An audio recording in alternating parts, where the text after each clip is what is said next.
Where's Bianca? It's the question that a lot of the EastEnders fandom have been saying, because in a very stop-start storyline, with Reese constantly being on screens and off our screens, then Sonia's on our screens and off our screens, then Bianca's on our screens and off our screens. It's a constant give back and forth, but it's about as satisfying as the Chuckle Brothers. It just keeps going on, but none of them are off screen at the same time. None of them are off screen at the same time. The Sonia and Reese storyline, for me, and this is what the video is about, it does truly expose the shortcomings of the Chris Clenshaw era, where instead of letting things stew and lie, you're generally just letting things lie, not allowing it to build up even more. Because in some sense, even if we just got the little smidge of Bianca clearly struggling, looking a bit tattered, living in a fucking unit for 2 months, even if we just got the little supplemental scenes, it would be 10 times better, because then you have what we would imagine is the story as it goes on. But as of now, Bianca's fucking, she could be doing fucking anything in there. Like, she could be fucking living her best life. It's like lockdown again. Like, as far as we know, she's fucking chilling. We don't know. We've not been told. And that's been a general problem of Chris Clenshaw's era. Chris Clenshaw's a big fan of setting something up, taking it off screen for a solid month, you come back to it, and then you fucking set up the next bit, and then you take it off the fucking screen again, because apparently his era is waiting and building to the next big moment rather than continuing to drive forward with it. It's just a constant cycle of setting something up and then taking it away and then setting something up. But in the end, because of how stop-start it is, the momentum doesn't carry the storyline through, just like with Nish, for example. Nish, 2024 has been a fucking menace. He's not fucked off, but he has fucked off a lot. So it's like, oh, Nish is back, but he's dying. And now he's gone. Now he's back. Now he's good again. Now he's bad again. And he's back. Oh, and he's in prison now. And he's gone. He's gone, guys. He's gone for sure this time. He's gone. Nish is gone for good. He's leaving now. He's back again. For fuck's sake. He's broken out of prison. Is he a threat? Is he a threat around the month of December? No, he's fucking not. He's just existing. He's just existing away. Could he have tried to fucking attack Eve more than just once on a fucking Hindu?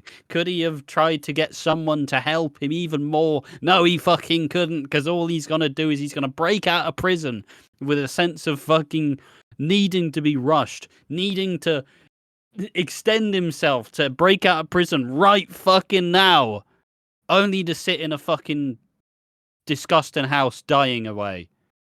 It's just a constant cycle of build up to not really the best payoff. And yeah, sure, Nish's ending was great, but the fact that he just farted around for a month was fucking awful.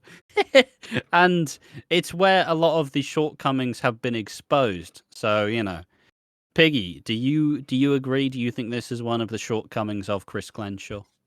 See, just like my underwear, there's a lot of holes in this plot line. Well, I thought it was funny, alright. But as I was saying, the problem is, right, now I understand Bianca isn't the most liked, and I understand there's contract issues, and there's fucking this, that, and the other, so I know what I'm saying. People can go, well, actually, they only contacted this person for a short time period, so they weren't brought in to do these scenes, so actually, shut the fuck up, Piggy. I know people are gonna do that at me, but if I'm looking at this in the sense of realism, if you're David Wicks, right, you just got in contact with your daughter again after 10 years, and suddenly she goes cold turkey, are you not going to be like, holy shit, did she just kill herself? Like, are you not going to go to Walford and be like... Yeah, especially with the conversations you'd had. And so just before anybody, inherently gets upset about this, obviously the actors take breaks. The actors have all taken breaks at different times in the storyline. Johnny Freeman had a pretty hectic start to the year and middle, but in this last period, he's been a lot more off screens as a whole. Sonia went to go and film stuff for Channel 4. Fair enough. Patsy Palmer's a recurring character, not a main character. And she lives in America. That, obviously, context is understandable. But fundamentally, you should fucking write around it, man. You're right around the fact that they're not gonna fucking be there for 2 months, and you're right in more scenes, so you can fucking show that they're still here. Yeah, I understand like contract issues like in reality and shit, but could you have not gotten like David coming back looking for Bianca? If you can't get Patsy Palmer in just to film a few scenes handcuffed to the rail and just like bloody boring here, go and play Scrabble. Bianca, you're talking to yourself. Fart, F-A-R-T. You're next. The fuck are you talking to? Okay, you said Bart, B-A-R-T. Like, I don't, like, she's delusional or some shit. Like, she's just handcuffed. Like, I don't care. But, like, you could have asked Michael French, because I'd assume he's not really doing anything. You could be like, okay, we need you to come in and do some scenes to work around Patsy Palmer, who lives in America, because obviously you don't want Patsy Palmer staying over for a long period of time to take away from her family. That would be very unfair. I understand that, but you could have worked around by getting David back and going, Reese, where the fuck's my kid? You know, you could have had that. I wouldn't care. You could have asked. Or like, you could have had. it's also where you had Kat be like, Reese, where's Bianca? Ah, look, suddenly Bianca's sent a text. Ah, Bianca's gone now. Yep, okay, sound fair enough. Don't need to worry about that fucking stupid cow, my best mate. Like, like fucking, it's too convenient. It's just, it's very weird because they want to make him out. It's like Sony doing the Marvel movies. I always bring it up, but it's like Sony doing the Marvel movies. Like, okay, we want to include Spider-Man, but we don't. So what we're going to do is we're going to do it about his villain, but he's not a villain, guys. He's a good guy. But are we going to make sure he's an anti-hero? But are we going to make sure he's an anti-hero? No, we're just going to push the narrative that he's a good guy. Is he killing people? Yes. And it's like, okay, so with Nish, or not Nish, but Reese, they're like, he is a murderer. His wife is in jail, and his sister-in-law, I want to say, I know they're not married, but his sister-in-law would technically be looking for him, and then she's in obviously a warehouse. So it's like, yeah, we want to make him a villain, but we don't. And I'm like, you either push that you do. I'm not saying you get some fucking wacky scenes where he's popping in like, time to die, Bianca, watching this loaf of bread, it's a knife. I mean, you could at least have a, like, at least you could do the run-of-the-mill scenes that people want. Like, give us some fucking food. Fucking bring in some more supplies. Just have her still be furious at him and have him be like, well, I didn't want to do this, Bianca. Like it's just, I don't know. It's just so disappointing. Like, I don't even know if Patsy Palmer is returning, though. That's my problem. Oh, no, she'll be back. Come on. but in my opinion, right, and I know people are going to be such a stupid payoff. In my opinion, I just love if the, you know, the day Reese gets taken away, obviously, for the killing. Yeah. They just, the police car's like, okay, Reese, do you have anything you need to do? Yeah, hold on, I need to go to storage unit B, hold on, in fucking back end of nowhere, hold on. Bianca, you're free, and it's not like, have you ever seen the 2.5 Men ending where they couldn't get fucking Charlie back, Charlie Sheen? So they just had some guy from the back look like Charlie Sheen, then he dropped the piano on him. They do that with Bianca, where it's like, Bianca, you're free, but obviously you don't see Bianca, it's just like, yeah, Bianca. It's just, yeah. just, and that's the end of it. It's not acknowledged anymore. I would personally love that. I know no one else would, but I would. Yep, just going to make a pitch stop. And obviously, this is going to be the story heading into the 40th anniversary. You'd have to imagine this would probably be the. I know it's already being picked up in January, but it'll likely reach a loggerhead in the anniversary. So it'll likely give birth. Shades of when she gave birth to Bex originally, and the fucking Fowlers, like, or the Slaters. I don't know. Whatever. Big Mo delivered the baby anyways. Who the fuck cares? But no, she'll likely give birth, and it'll be a big deal, and then the secret's going to get exposed, and Sonny will choose to not be with Reese, blah, blah, blah. But, like, you just have to wonder what made Clenshaw believe that this was his prize ticket. Yeah, like, what about this storyline is money? What? It's been fucked since the start. Like, oh, who's this Reese? Oh, he's a funny little weird guy. Haha, lol. He's Dot's sister's nephew. Isn't he all nice and funny? Look at that. Oh, Sonia, you're finding she fell in love with very minimal chemistry between the two of them. Let's be fucking real. It's not they're not like love's young dream. They are. It looks like a marriage of convenience. It looks like, oh fuck, well I guess I wanted to get pregnant, but I guess he's the best I fucking got then. Oh well, may as well settle for this fucking weirdo. But then you introduce the part where he's got a fucking wife who's still alive and he's visiting her. So, oh, is he a good guy? Is he a bad guy? Rocky finds out he's got a wife called Debbie. Then Sonia's made to feel bad for not wanting to support Debbie, who's in a fucking catatonic state and can't move or talk or interact, and she's been like that for 5 years. Wait, what? Is that it? Yeah, I'm pretty sure she was like that for 5 years. I think. I don't mean to be rude, but at that point, just fucking let her pass on. But point being that ultimately, then Sonia had to get her fucking heart around having to share the man she now claims she loves with someone else, and now then Reese starts stealing money from his fucking basically dead wife. And then when the money issues get worse, he starts trying to scam Kat and trying to scam Sharon, and then he fucking kills her anyways, hoping to get that life insurance, which he doesn't fucking get. So and then he set up fucking Sonia for the murder, unwittingly because he's a coward.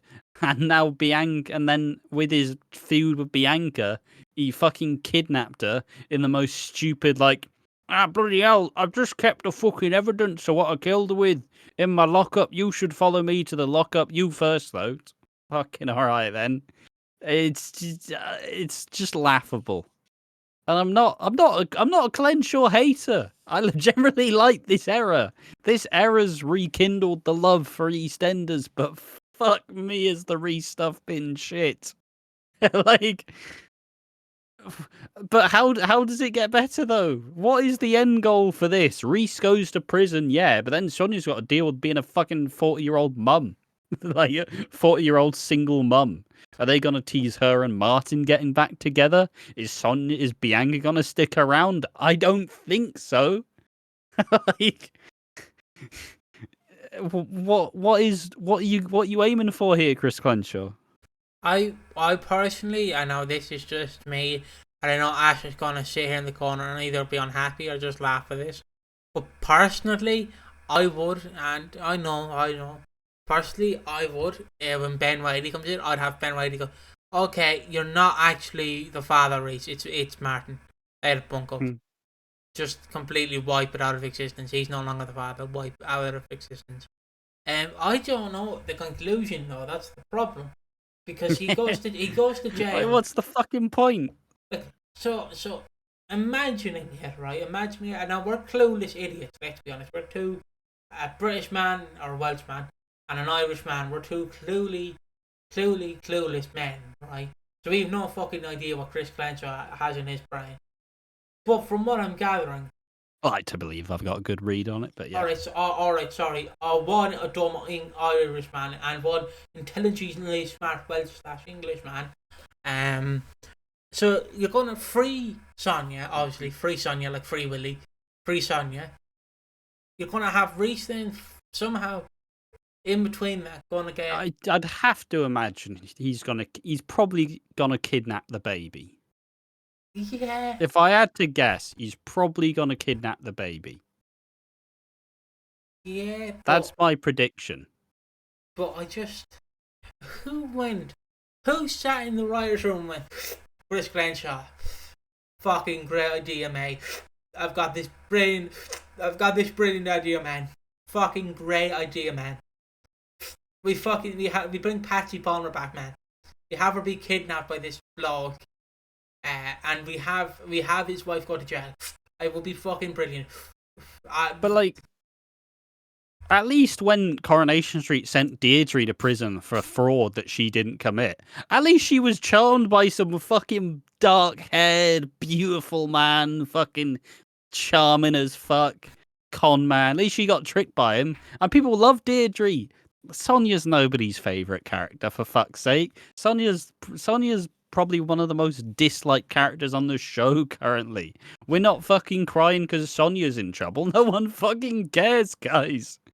She's the mediocre Dot, Pauline, and Lou surrogate.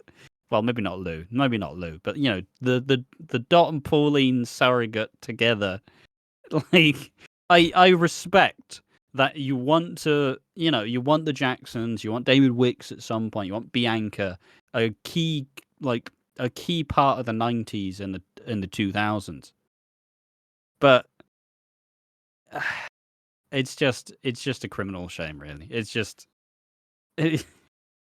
like it, and you know, perhaps if it does wrap up in January, we can just act like it didn't fucking happen. Maybe we can just act like it didn't happen. It's not a part of the anniversary week. Now Sonia's got to rebuild her life without Reese again. Blah blah blah. Fine. But if it is the 40th anniversary, like one of the key stories, fuck off. Simply. I always bring it up, but my favourite bit of Natalie Cassidy is when Mike Bailey is when they did a show on BBC where they're getting actors, like they're doing first time, like they, you know, they have these up and coming actors on the show, and like, you can get a role in EastEnders if you're good, and there's like, and now we've got EastEnders legend, and everyone's like, fuck, they got Steve McFadden, fuck, they got Danny Dyer, they've got Ross Kemp, they've got someone, please welcome Natalie Cassidy, and it's like, fuck's sake, you said EastEnders legend, what the fuck? Natalie Cassidy wouldn't even be paid to be a Natalie Cassidy lookalike. She just fucking... That's how little people give... Look, everybody knows Sonia. Everybody knows the trumpet. Nobody's asking her to play the trumpet. No one... Like, just... Yeah. It's funny when her trope is something from 30 years ago.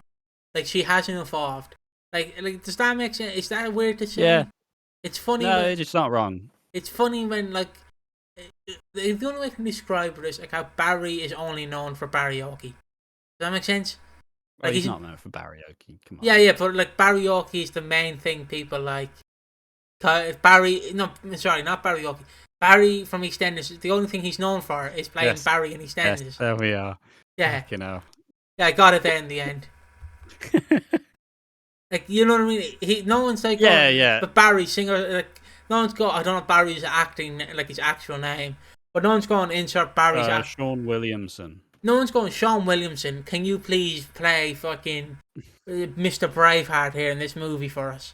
Like, no one's whatever his name is. Like, no one's going like that. They're going, oh, it's Barry from EastEnders. Like, Sonia's in that same role where it's like, oh, you're Sonia Fowler. Do you play the trumpet? And she's just like, that was 30 fucking years ago. Get over it. But yeah, I do think, just to wrap it back round to the main point, though, I do believe this is the worst part of the Chris Clenshaw era of the show. As someone who has been saying it's been a golden era and it's been fantastic, it never made it to golden era. Let's be honest, never made it. There are too many shortcomings in this previous year, and I genuinely believe the Sonia and Reese relationship and the Into the Killer storyline is probably the darkest spot on this, like, on Chris Clenshaw's resume. None of it's really worked the way he wanted it to. I don't think the payoff is going to be any like real bother. And fundamentally, it's just a bit of an embarrassment that this is one of, like, a lot of the other storylines have wrapped up ahead of the 40th. And is this the one that's going to head into it? This is your prize chicken. This is the one you're happily displaying on the fucking pedestal, is Sonia and Reese. If that's the case, you've made some clear mistakes.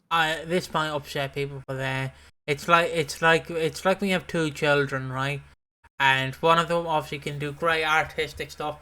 They can draw like Picasso's painting, right? And then obviously you have the second child. You don't want to feel left out. But then he blows bubbles, he does. He blows the best fucking bubbles we've ever seen. Look at him blow those bubbles. Look at him. That's 2 bubbles. He's blown it 60 times. What I was going to say is, you get the second brother, right? And then the second brother can't draw for shit. And he comes home from school one day. So they obviously have the main brother, who obviously has drawn a lot of stuff. hanged up in the fridge. And the brother comes in with a drawing. And he goes, "Here, Mom, display this." But it's just go, "Oh." And it's just 2 stick figures of Mum and Dad. And it's like, "Yeah, this is well done. We're going to put this on the fridge." And then the other brother's like, "Mate, I spent 3 hours making that painting. What the fuck?" It's just like really home slice. You want to make this your main storyline. But that has been this video. And I guess many of our videos are like that. Which ones are we proud of? The shit ones or the good ones? And we will see you in the next one. Bye bye.